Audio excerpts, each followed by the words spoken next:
Hello, everyone, and welcome to this week's not quite episode of Children of Éarte.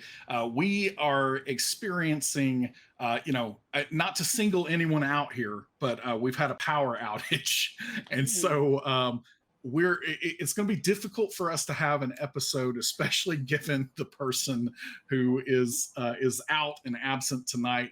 This is just one of the things that happen with live streaming. There are virtues to pre-recording, there are virtues to live streaming, and sometimes you get stuck in the middle of those. So apologies that we're not going to be able to have a regular episode. We kind of threw around the idea for just a little while that we would just play without a game master tonight, and that we would simulate the fireside chat and just do like an episode of 24 where it's like real time and just keep going until everybody falls asleep. But we thought that was probably not the right call. So what we are going to do instead is we are shifting into an episode 20 celebration. Woohoo! And for our episode 20 celebration. And so we are going to spend a little bit of time with you. Thank you so much for watching the show all along the way. It has been an incredible experience. This is a story that we are all connecting to. It's amazing seeing how you're connecting to it out there. I think this is such a unique world and unique, place that we're finding these characters. And as players, it's really rewarding for us. Thank you so much for watching. So we thought we would maybe answer some questions for a little while and do a little bit of Q&A in lieu of the regular episodes. So if you have questions, we have our magical Demibot that is actually capturing questions right now. And all you have to do is go into chat just like for on the Éarte, and you can type the word question and then follow that with the actual question itself. And we are going to jump in and start answering questions. So if you've got them, go ahead and start typing those up.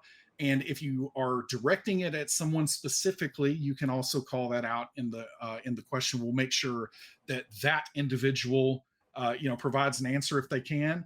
And but I also will not say that others won't jump in on those questions. So we'll give some priority to who you want to answer. But this is all of us improvising some stuff with you tonight, and we're going to have a good time with it. And I hope that you can have a good time for this little while that we're going to do it. All right. Let's see. We've got questions already coming in. So let's jump in here. So from Cassius335, are we going to get more phone videos? That was a fun change. Also, I may have jinxed today's episode earlier. Sorry about that. I don't know what you mean by the last part there.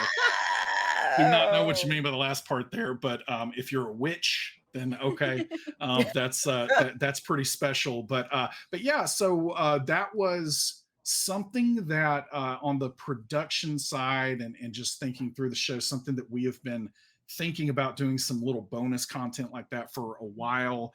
And I think that, last week's episode ended up having a fairly big backstory drop, and so I decided that I would pilot the concept a little bit.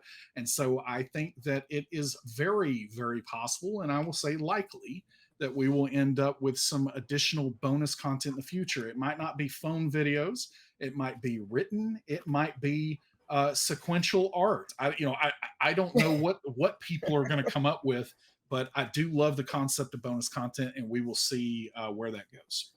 I love how you said sequential art, and the first thing I thought of is that the only thing that's drawn in my book so far is from my brother, and that I haven't had a chance to draw anything in the book, and we've just been pulling out pages. So I'm like, oh, I should get on that. No, you gotta draw. Oh no. Yeah, I mean, I have a journal that I started writing when before we started playing the game. And then some letters that Maeve's been writing, things like that. But also, I really love the video format. I think that's a really fun thing. But it was so exciting to see that video, Adam. Yeah. It was just, it was so creative and So clever. well done. Yeah. The hardest part of all of that was learning how to do actual telekinesis. Like that was that was the really, lot really of hard practice. part. I'm glad you've been All of practicing though. that. Yeah, I mean, that's it. Yeah, Robin has her her photo album, which is also kind of like a scrapbook, and she's already taken a couple pictures, we know, from her Polaroids. So hopefully she finds time to kind of make a little collage or something with those. And she needs to take more pictures. Very exciting. Yeah. I love all the ideas. Let's keep them coming. I love it that at this point, I think Silas has actually written in Neb's book more than she has. Because she's just ripped pages out for Fire, but Silas, because you have the directions when we were going through the rap party, that's my book, and I've got this one thing drawn from my brother, and that's it. So maybe the thing that I'll put out there is your directions. And I do have to think through that, it is kind of incredible to think that we have these like precious notebooks that people have all these family connections to and everything else, and we're using that for the Fire instead of the comic books that Silas bought. So, it's like we're making sure the comics remain unscathed. I don't know if any of us know that you have comic books with you. Well, that sounds like that was a good move on Silas. There you go. All right, let's jump into another question here. We've got a few that are asking why we're so awesome. So thank you so much for the compliment.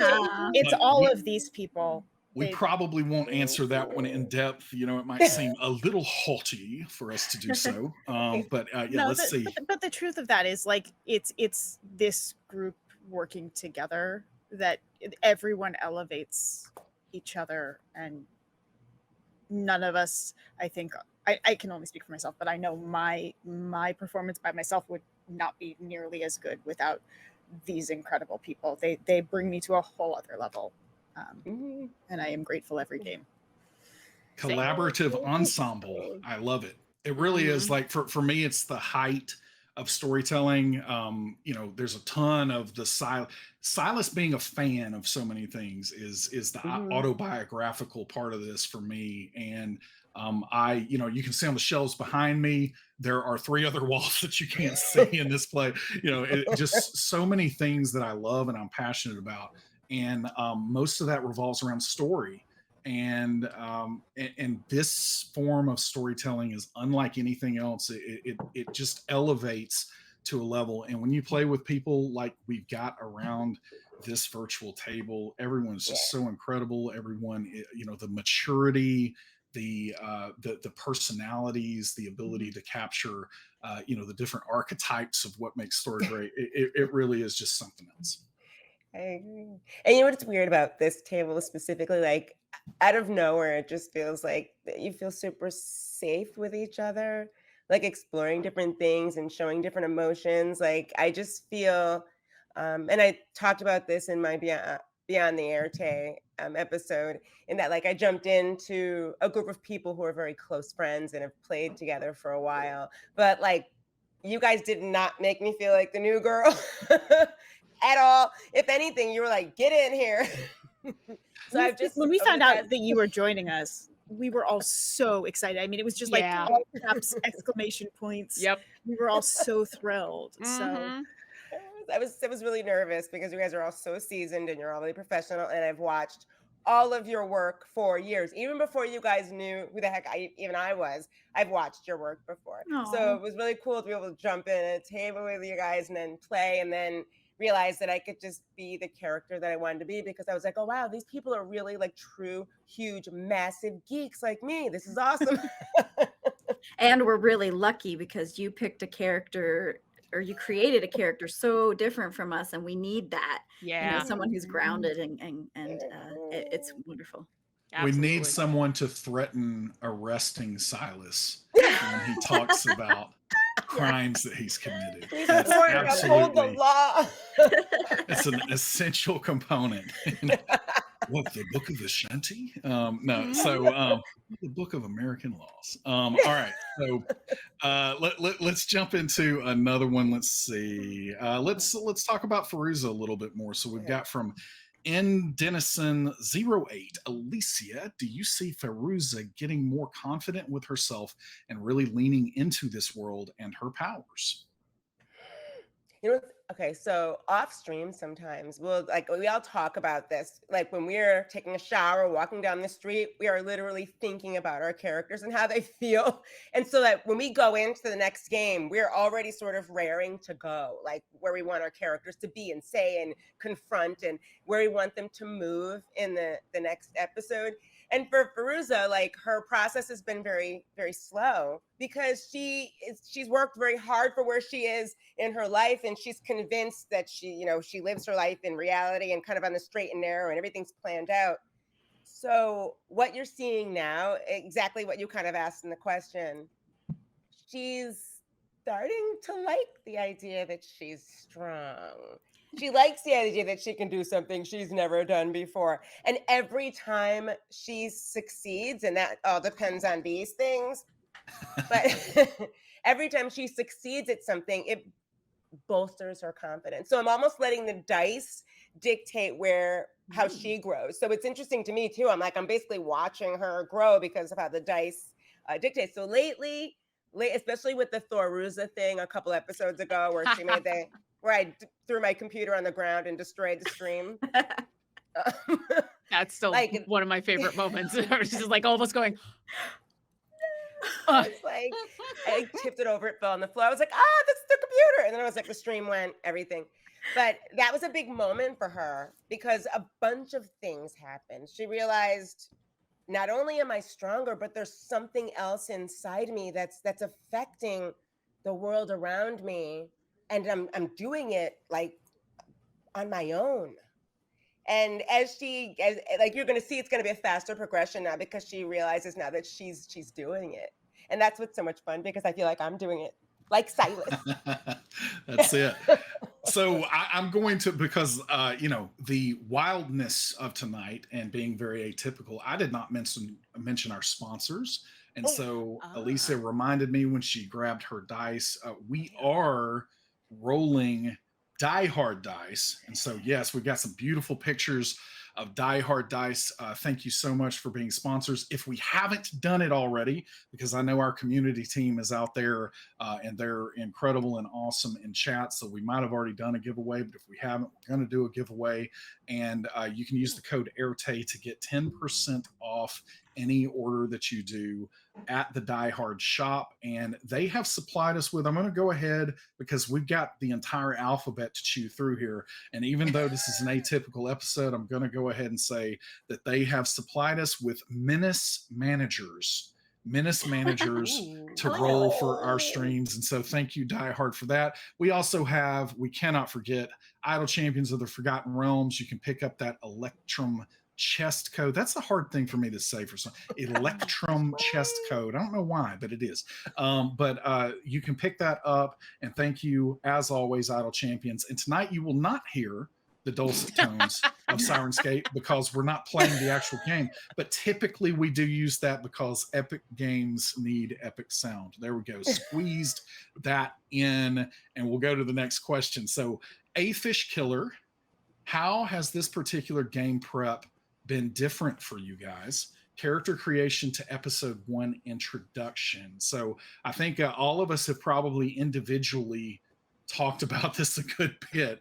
And so this was definitely different for me, but I'll stop there. Who wants to jump in on that one? I'll jump in. The biggest difference is that we are coming from an Earth-like place, whether it basically is Earth, in a similar time. So creating a character who is completely human and completely in a regular world was so fun, because you get to really relate to them and create a character who is going to react like maybe a real human would to magic. So I'll keep it short that way.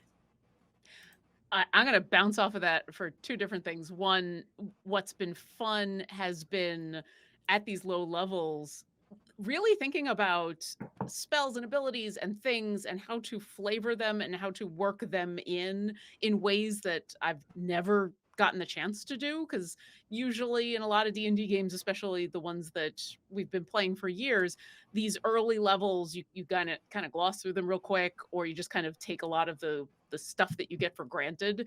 And now, like, really thinking about how my character would discover that she could do a thing is a lot of fun, you know, and like talking with other people of like, oh, you want to know how to do a thing, you know, how can we help prompt something so that your character can discover they can do a thing. Also, just personally, there's a lot less vocal warm-ups. Well, I don't know what you mean. I mean, when I'm in the shower, I don't really have to do any vocal warm-ups anymore. I don't know why. I'll throw in that this was, I think, in a lot of ways, a much more collaborative process than a lot of games and shows that I do. We really all we knew we had the time to explore these characters. And so I think we all came in really thinking about, you know, flaws and growth that they could have, but also how, you know, where they can have points of connection to one another, where we can learn from one another, where we can, you know, you never know where things are going to go. And I think we're all sort of on the ride, but also just there are always things that you can sort of go, oh, that might be an interesting path to explore at some point, you know, and building out my character in part thinking about the people I was with. That was really different too. Yeah, I feel like I put more into this character than I think I have on any other character I've ever played. And Yep. these characters feel more real to me. Like these are the first characters where I feel like I could walk down the street and see them and be like, that's us, you know? Yeah. I know you. Awesome. You want to go, Anyone Silas? else? Go ahead. No, you go ahead. Okay. For me, I'm in second, third, and fourth. What Robin, Hope, and Jen said. I'm like, I want to say your like character name, so I have to go. That's right, not Maeve. It's Jen, not her. It's Robert. What they said just about I knew right away when I came in, I was coming into a group that did not play regarding character development. Because sometimes you'll jump into a game and you're the only person with like 15 pages of backstory. You're like, I just have a couple sentences, never mind. But this group I came in and everyone's like, well, when she was born, I was like, okay, so with this table, I can go in. Also, with the DM, Deb wanted us to. Like she said, give me everything. And I may or may not use it, but throw it at me. And she also asked if we were okay with her sort of playing with the information that she gave us. So when we're in game, we don't know what she could be using in the game that it relates to the backstory we sent her. There's that. So that's one thing about this show that's specifically different. But the other thing is that we also had the time to like, we knew this wasn't like a 3-shot. We knew that we had the time and like we were given the ability to sort of develop a character from babyhood to like up. And hopefully we don't like die in the process, because the reason why we get so nervous, and on social media, people will be like, you guys are the whole episode. All of you are like, like making faces. I'm like, because we were told this is a game where you could get seriously hurt. You could get maimed. You could just die. So it's the story. So we get nervous when things happen.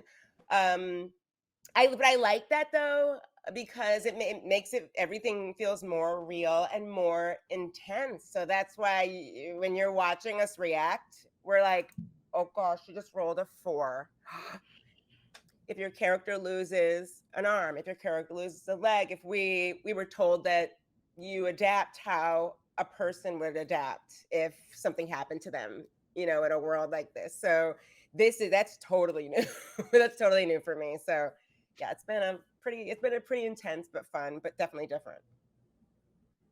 Yeah, I think what I would say about it is, you know, honestly, this flavor of D&D is what I have played like for many, many years. And I think some of my favorite stories revolve around that concept of stepping outside the ordinary world. So, you know, as a kid, you know, Narnia was calling to me. I love Stardust by Neil Gaiman. You know, that kind of concept that fairy is just right there on the edge of everything. So I think that concept of slipping between the ley lines or whatever is really appealing to me. And so, you know, as I was talking to Deborah, and she initially kind of pitched what that concept was.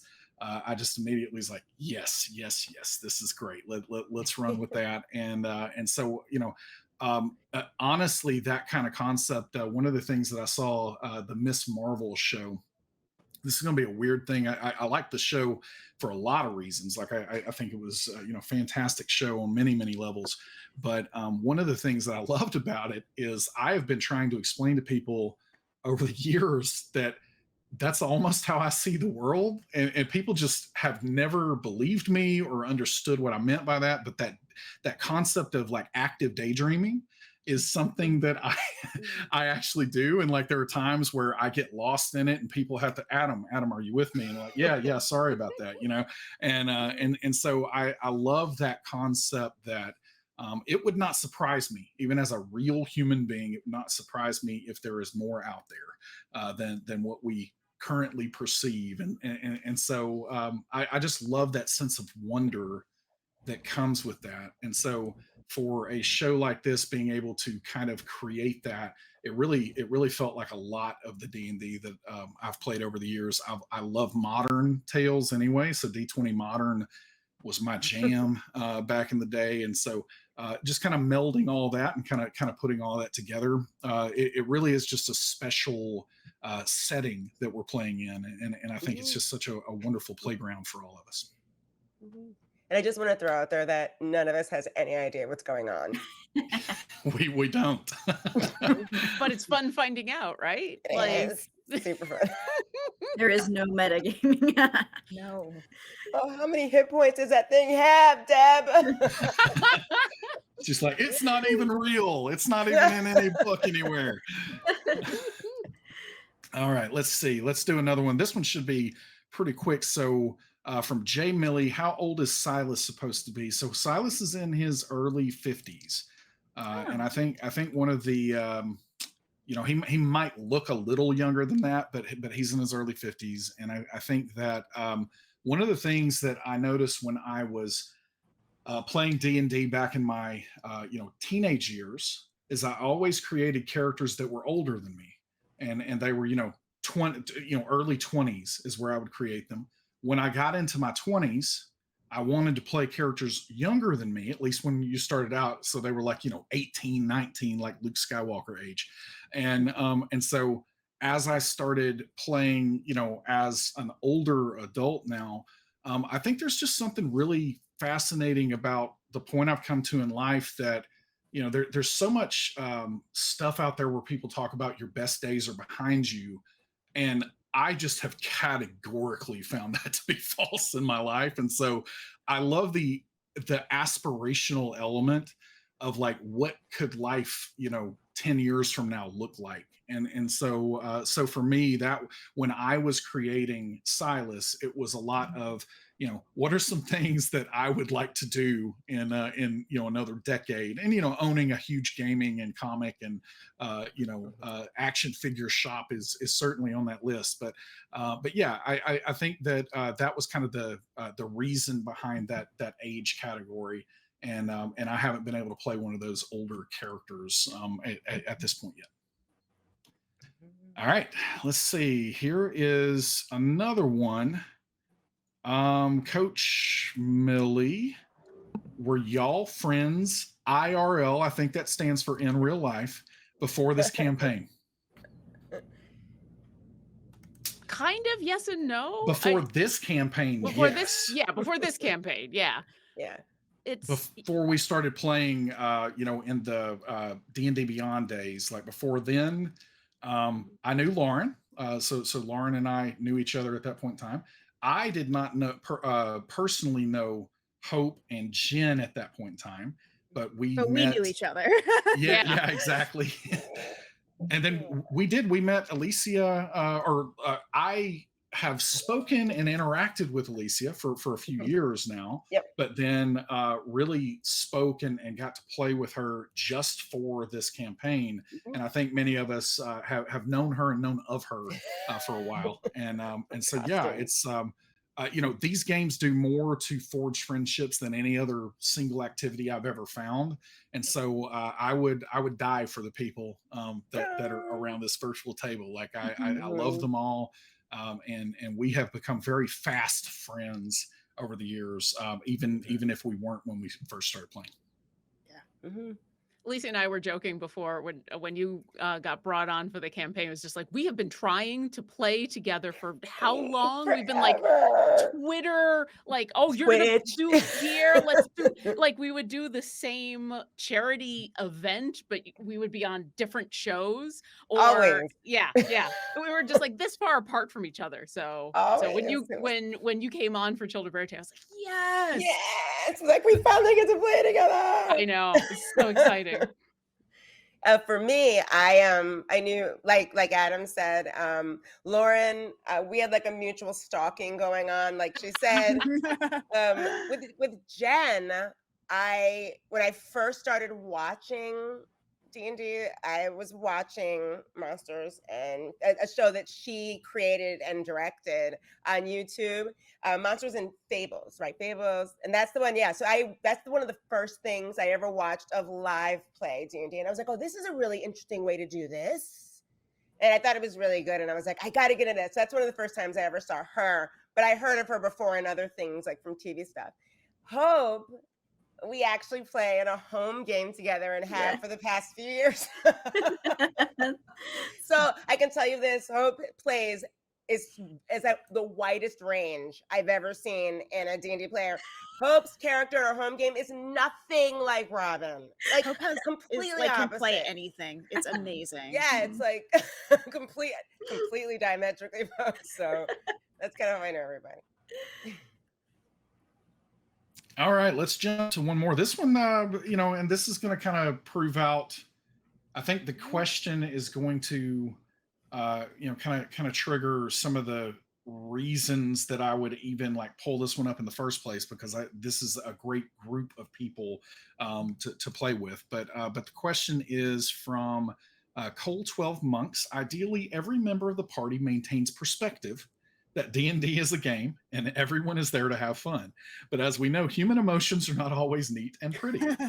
Does anyone struggle to not take things personally while playing when things occur between characters in game? If so, how do you go about reconciling these complex feelings? How do you maintain perspective and keep feelings from interfering with roleplay and your enjoyment of the game?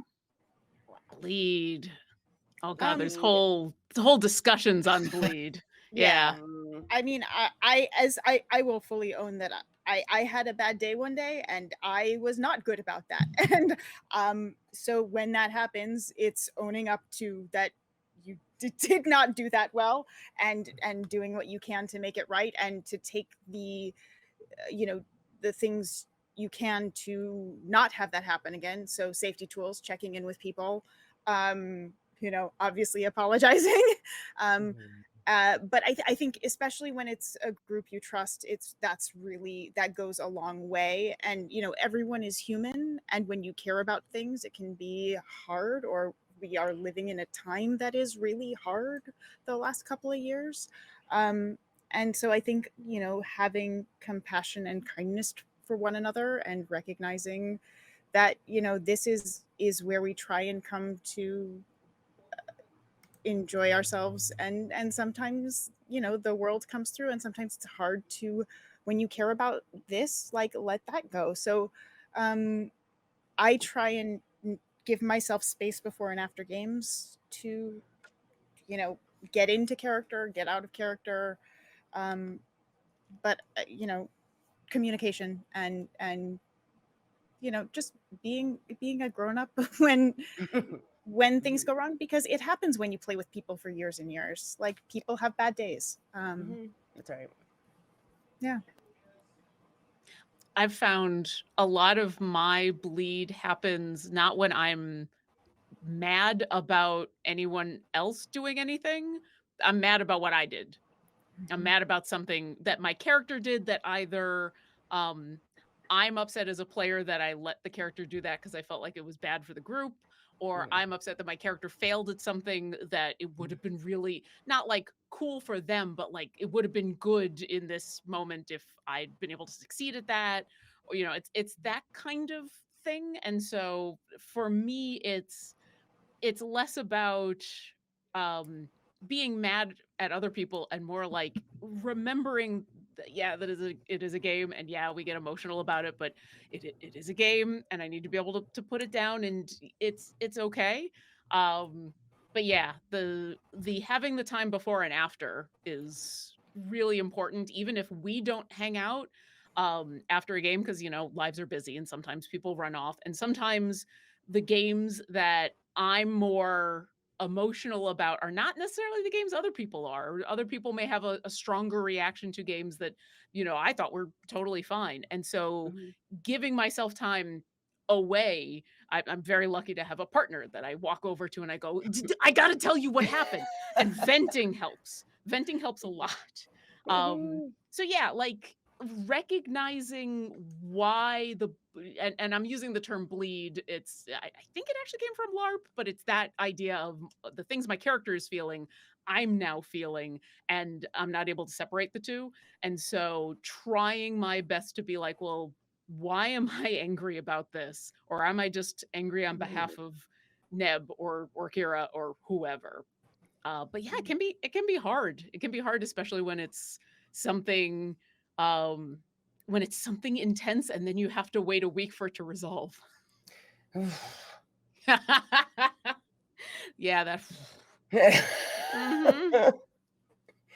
Silas, Robin. Yeah, I mean, I'll jump in here. I think one of the things, I've been married for 20 something years. I genuinely have crossed the point where I have to like really think about it. I don't know if it's 22 or 20.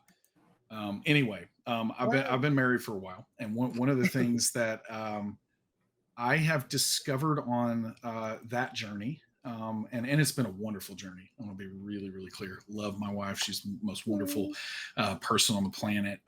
But one of the things that I've discovered is, when you really love people, it is really, really hard to hold a grudge, long term anyway. And so it's like, it's just, sometimes I call it blue skying. So if you've ever been on an airplane and you've taken off and it's like storm clouds and you're in a storm and you're looking out the window and it's just completely black out there and just the rain's, crashing down. And then you punch through the clouds at some point and it's just completely clear and blue up there and everything, looks pristine and peaceful. And so I think that, one of the ways that I deal with that, because I am very passionate and I get into those things, and so there are times where that bleed definitely happens, and it's just trying to center a little bit at that moment, think about that blue sky metaphor, and just understand that hopefully bet on giving everyone the benefit of the doubt around the table, and especially with these people that I've played with for so long, that they have the best intentions. And so it's like when you really think about it that way, it gives you a perspective that I have found over the years really, really helps. Now, that's not going to apply to every situation, because sometimes you are in a pickup game and you're not going to have that level of trust and everything else. So, that kind of tool might not work for that. But I do think that when you're playing with people that you love, people that you trust, those are the things that you can really fall back on. Okay. Robin. Yeah, go ahead. No, you go first. Okay, we'll save the best for last. So I don't find myself ever, I don't think ever getting mad about things or other people. I have come out of game or episodes and been crying. That happens to me a lot because I take everything as if it's real when I'm in the moment. And when something happens that, either character was close to dying or made a really big mistake in game, or even when I've actually made mistakes in game. I mean, Adam knows I once kind of had a breakdown because I used a spell incorrectly, and I'm like, oh my God, I feel so, I'm upset that I did things wrong. And it's like, I know that the audience is going to catch me for playing it wrong, and now I've ruined the whole game. And so those are the moments that I need to be able to step back and be like, it's okay, we're here to entertain. Nobody gets it right all the time. The idea is just to have fun. So that's something I need to always, because I want to do a good job. So when I don't, I kind of beat myself up about it. Yeah, I think that's, I don't want to speak for anybody else, but I do the same thing. One mistake, it will haunt me forever. Like I can remember mistakes I made in a game 8 years ago. And I think with the internet and with having an audience and things, it can be really hard. And I think that's part of the sort of social contract of this, is that, respecting that people are doing their best and nobody is perfect. And mistakes happen, and it's not usually an intentional thing. Sometimes it's just a momentary brain fart. But that can be harder. That's so much easier to give to someone else than yourself, right? Like that moment in where it is like, I have never seen any of you or anyone at any of my tables make a mistake and think, oh, they're cheating. Oh, like I've never thought I that. haven't for many years anyway. Yeah, I have never seen that happen on stream, off stream, and where my instinct, if I even understand that they've done something wrong, is like, oh, whoopsie, whatever. Or, oh, maybe this is a homebrew thing that the DM is doing. But when it's me, it's super hard for me to let that go and be like, I just read something wrong, or I clicked on the wrong thing, or like it is very hard to give myself the same benefit of the doubt. And yeah, that can be the hardest part, is being able to get over those kind of mistakes, and being able to talk to everybody afterwards can help as well, especially in those moments of like, hey, listen, I thought the spell did this and it really does that, and I kind of messed that up. And being able to get that out is really helpful. But yeah, it is one of those things I constantly have to remember, that I need to give myself the same grace I give other people. That's right. And I think that it definitely comes down to having like a table you trust, and if you have a problem with someone, like Jen was saying, don't be afraid to bring it up so that it doesn't sort of color the rest of the game or the rest of the campaign. Yeah. Bleed is something that I was really unfamiliar with when I first started playing. I mean, even though really I was unfamiliar with live plays for D&D, but I was not unfamiliar with improv. So when you have acting, you have a script. So everybody knows what's coming. Like they know that scene is coming. They know that altercation is going to be, get ready for it. With this stuff, other people's personalities, but with role playing, because it's improv, something could come up that was not planned. A lot of people sometimes have like an altercation that could happen in a game, even if they try to avoid it. So one of the things that I learned very early was I was playing in a campaign that was a short campaign. This was like 3 years ago. And there were one character in the game had been abused by like robots. And my character was a robot, but was like a high level one, and she could hide it. Like she could cloak herself. So one thing me and the other actor did was a tiny bit of metagaming where we said, okay, I know that your character was abused by robots when it was becoming a superhuman. At some point, your character is going to discover that my character is a robot. And I don't know when it's going to happen. The audience is like, because the audience knew. We didn't know how it was going to happen, but we made sure, like what Jen said, with safety tools, like we said, we know it's going to come out. We don't know how it's going to come out, but it's probably going to be pretty explosive, because it's going to be like, how could you hide this? What are you? You know why I don't like robots. And because we did that, when it finally did come out 55 episodes later, it was super emotional. Like everybody was crying because they were screaming at each other. One of them tried to walk off, but then after the stream, we sat and talked with each other. We were like, yo, whoa, best of friends, no problem. So if you're kind of like if you're going to a game where you know there's something that your character's not gonna like about another character, like kind of that kind of prep can, especially if you're going to be a live play thing, you want to prepare so that it doesn't end up being like a big problem, because I've seen that happen where like Yeah. someone will say, I quit the campaign, I'm not doing it. I've actually seen someone do that to someone else. Yeah. So, Like Jen is playing a very trickstery character who likes to play pranks. And she was very upfront being like, is it going to be okay? Can I, is this going to be okay that I do these sorts of things? Everyone would be all right with that. So just upfront, just making sure that we're all okay, and that, everybody's playing along and is going to be okay. I really think the root of most problems in our world is a misalignment of expectations. And so if you get those expectations aligned, everything falls into place, really, really well.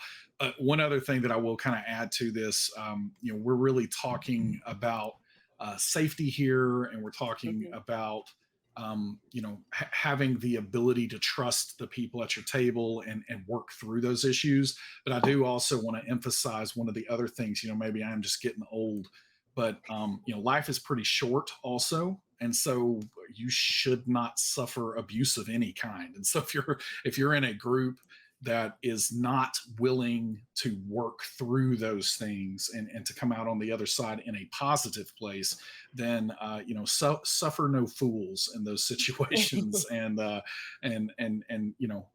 get out, find another group. And I know that might be easy to say, but at the end of the day, like I said, making those kind of decisions to value and prioritize yourself and your emotional well-being and everything else is the way to go. And so I really want to above all emphasize else, that. this is a game, and the intention of the game is to have fun. And if exploring those things is not fun and people at the table are not having fun, something is wrong and needs to be dealt with.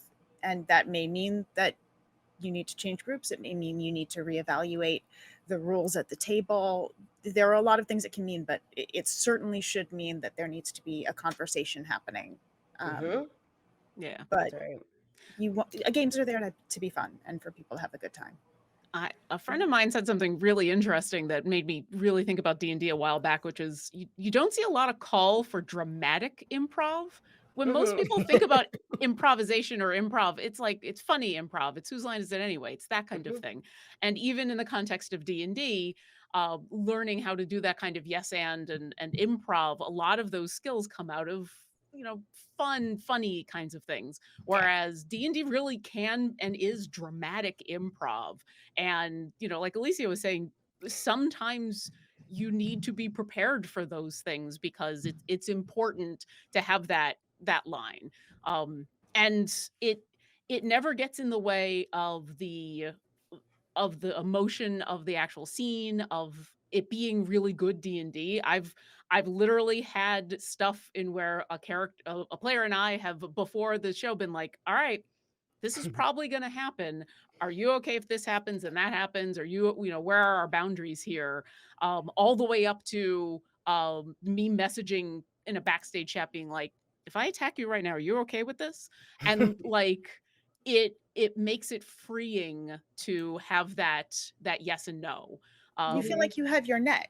You're on your trapeze. You have your net if you fall. Yep.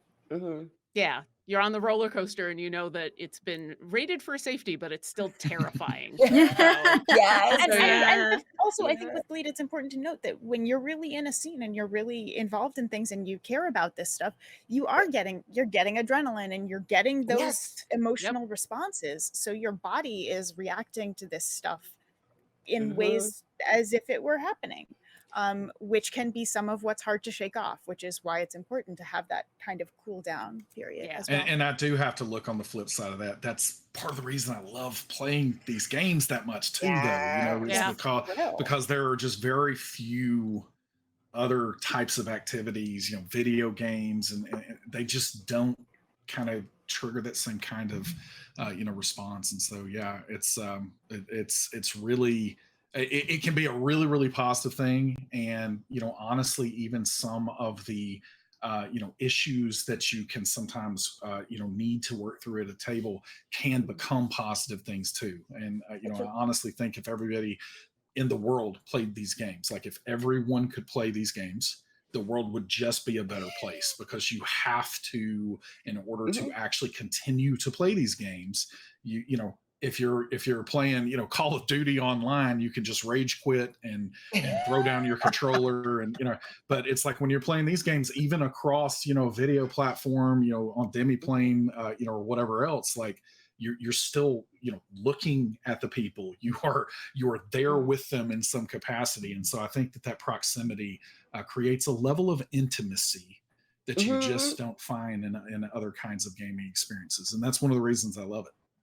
And sometimes you'll even see, like, yes, this is a performance, and so sometimes when we're being emotional on camera, we're often in backstage chat being like, "You're okay, right? Everything's okay."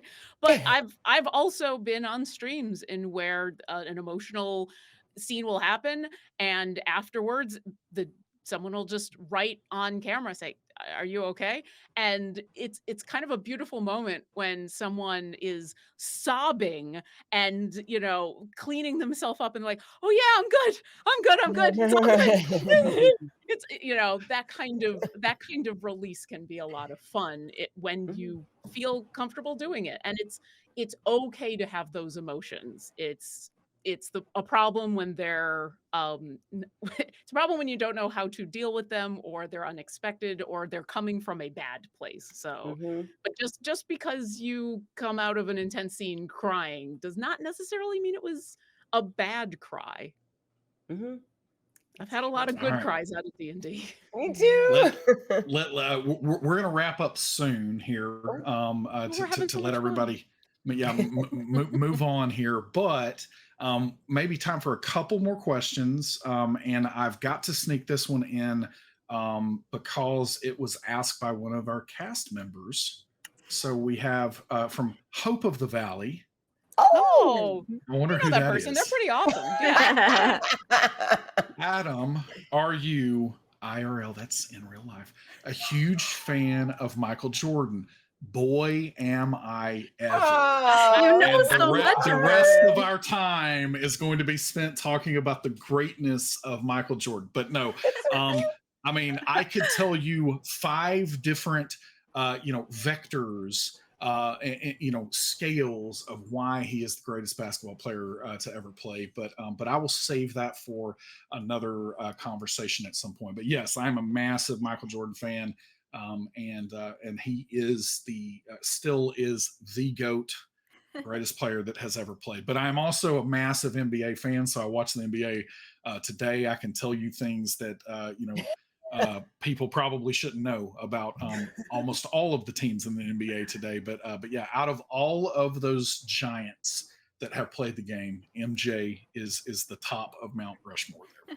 I appreciate that Children of Éarte has just become a place in where you can secretly geek out about Michael. That's basically it. That was the entire point of the Several years character. from now, all of us will just be huge fans of this person who we've never met. It's just we've been listening to Silas talk about them for years. I did meet him once, by the way, but that's a different story. All right, so ultimately, we're going to end on this question, and this is a doozy, though, okay, because this is getting into some speculation.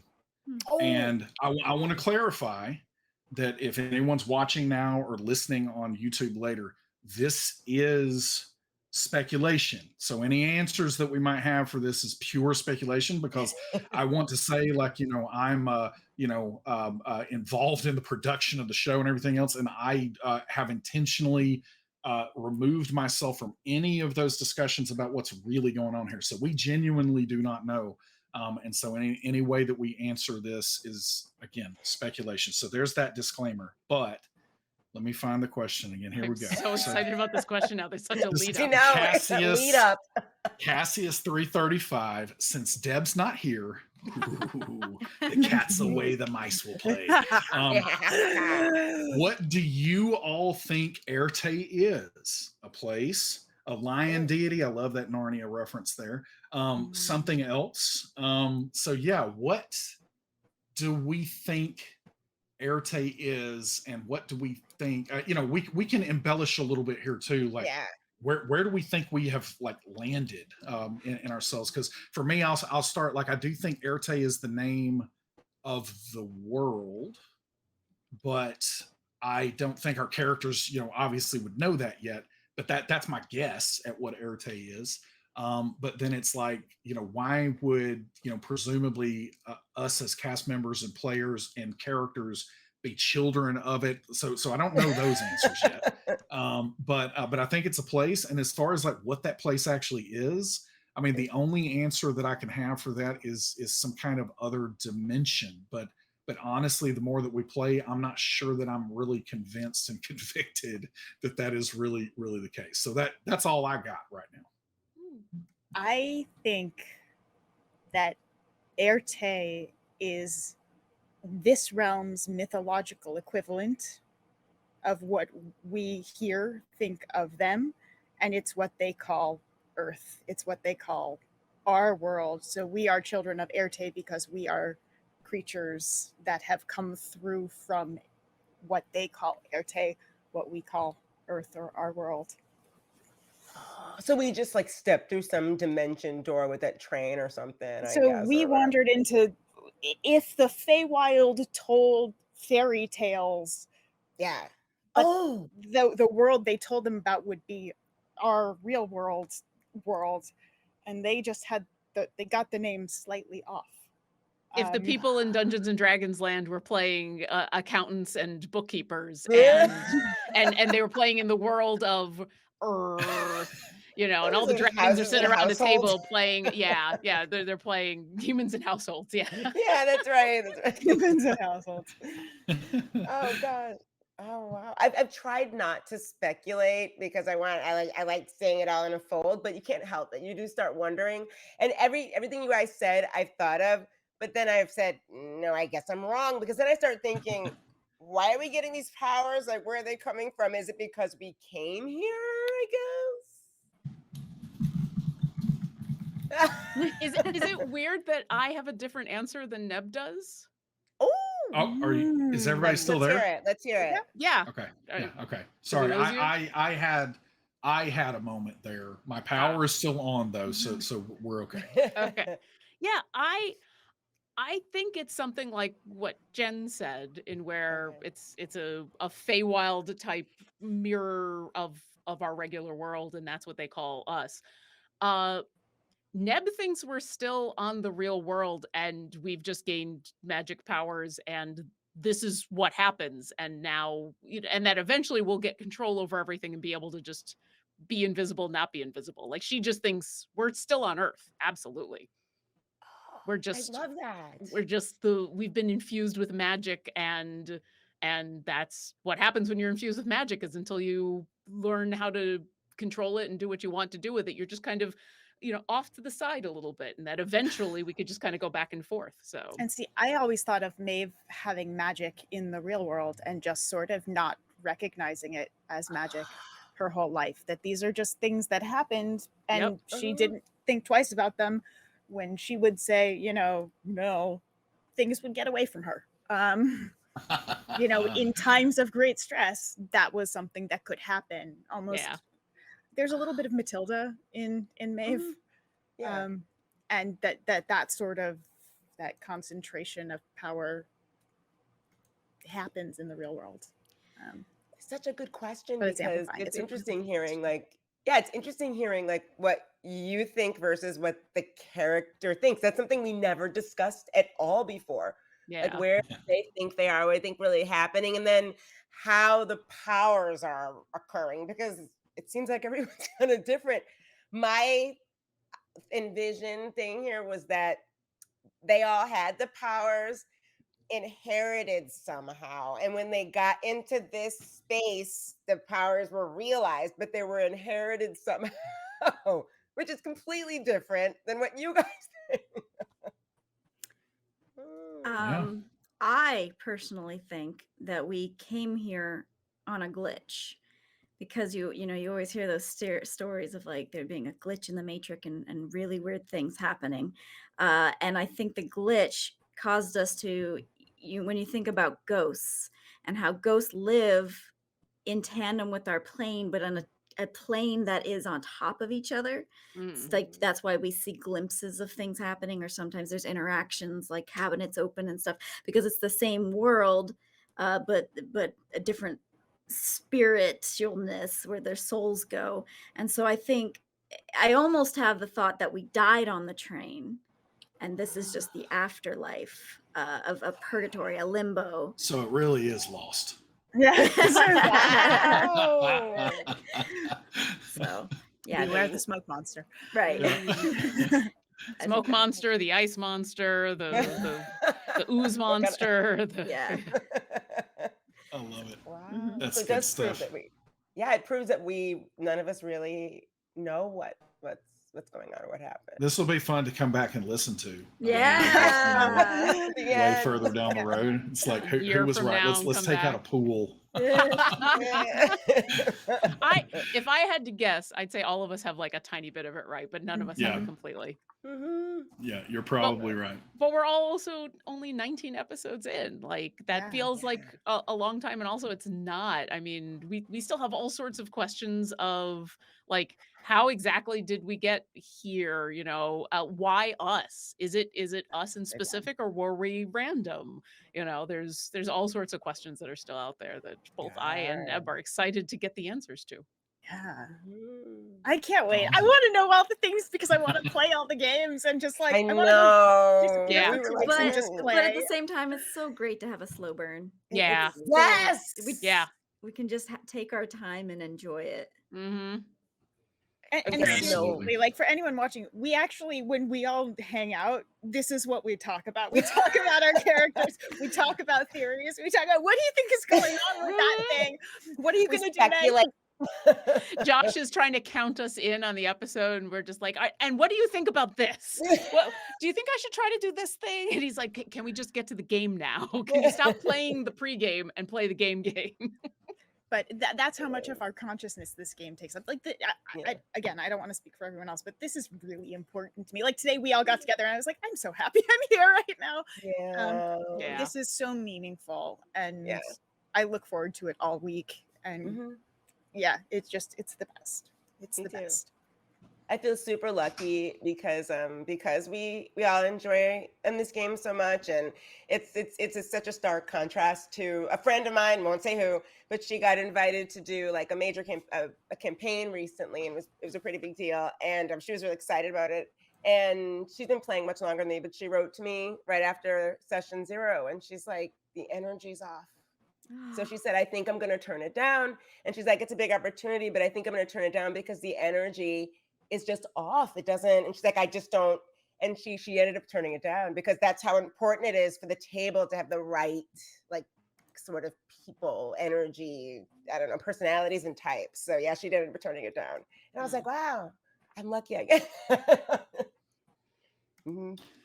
All right. I think we can put a pin in it there. I will save the question, from Tricky Bacon that do you have backup characters chosen in case someone dies? Because I don't think any of us could even bear to think about that outcome. I'm going to answer because I've so- answered, and I'm just going to answer real quick for myself. No.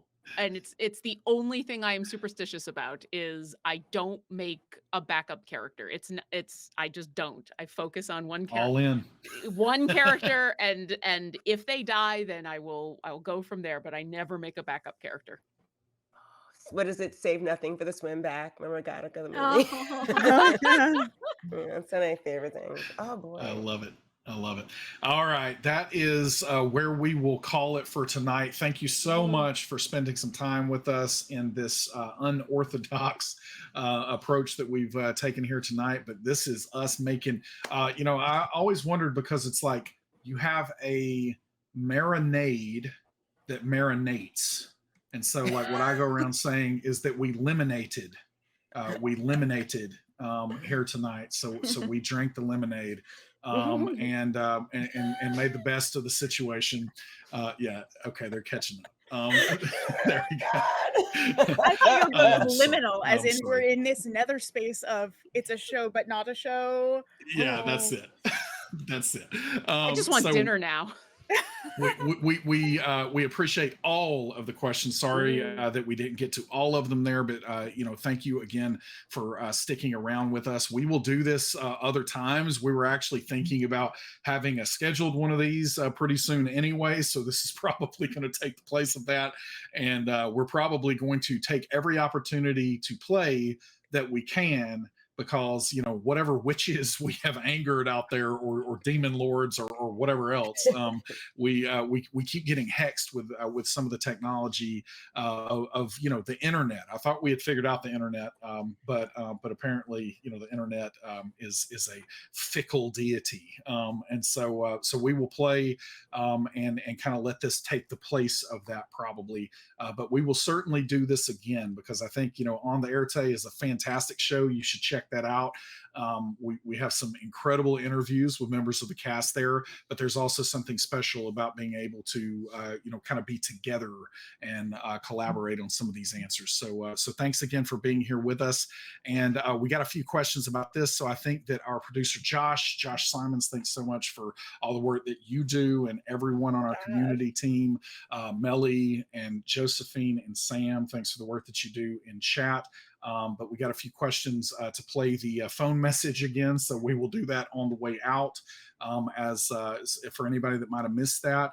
And we will be back next week, and fingers crossed that everything is going to go the way that it needs to for us to have another session, because I keep just hearing whispers that like leveling up is happening, and so that is always a very exciting time. So we cannot wait. So we will see you next week. Thanks. Later, Gators. All right, is this on? Looks like it's working. I don't even know whose phone this is. It might be yours, Maeve. But either way, whoever finds this one day when you're going through your photos or videos, if you could do me a huge favor and get this video to Special Agent Joe Barnes of the FBI. I know that sounds silly, but honestly, you should be able to call the Atlanta field office and they'll be able to track him down. But I would really, really appreciate it if you could. All right, here goes. Hey, you. I know it has been a really long time. I'm sorry about that. But I wanted to get you what is probably the last one of these that I'll be able to send. And just let you know a few things. We have really gotten into it. I've gotten into more trouble this time than any of the other times before. I don't know any other way to say it, but basically this is like the Lost Island, except instead of a plane crash, it was a train crash. And no, like really a train crash.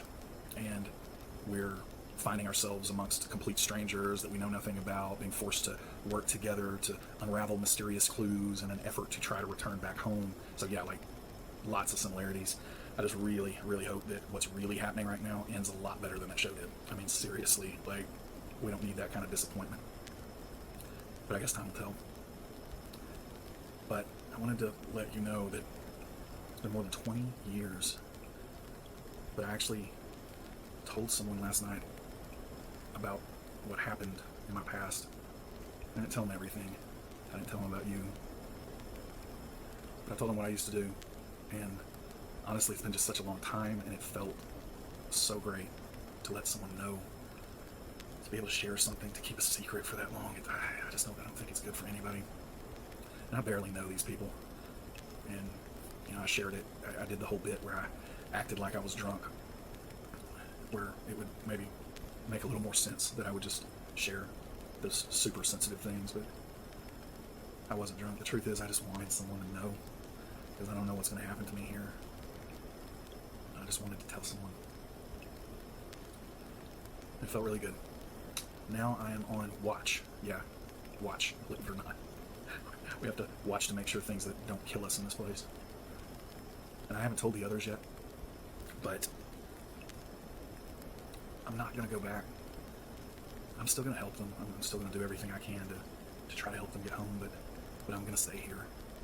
I've made up my mind, because I know that the only way to keep you safe is for them to never find me. And I think that I've finally found a place where they're not going to be able to find me. So I'm going to take advantage of that, and I just wanted you to know that there hasn't been a moment that has gone by that I haven't thought of you. There hasn't been a day that I have not regretted what happened and wished that it could have been different. So I just want you to know that I just wish it could have been different. But I don't want you to worry about me, because as I said, this place is incredible. It's been really hard so far, but tonight we got to bathe for the first time, I think, since we've been here like a week. And I got to shave. I don't know whose razor it was. Not in yours, Maeve. But it felt good. And this place truly is incredible. So, as I said, I'll be okay. And one of the main reasons that I'll be okay is because I'm not making this up. In this place I can do magic. So I want you to see. Are you ready? Check this out. Wait for it. You ready? You see that? Look, Ma, no hands. That's telekinesis. That's the best superpower. And yes, I'm doing that. Oh, and I can heal people, like seriously, like stitch wounds back together with the power of magic. I can do things with light. Like, you probably remember the ring, right? Yeah. So the really wild thing here, wait for it. The battery in this died 2 days ago. That's me. You ready? That's me. Yeah. So like I said, I'm gonna be okay. And since I failed you and couldn't keep you safe, I'm gonna do everything I can to try to keep these new, I'm gonna call them friends, keep them as safe as I can and help them get back home. I love you, always, Marion.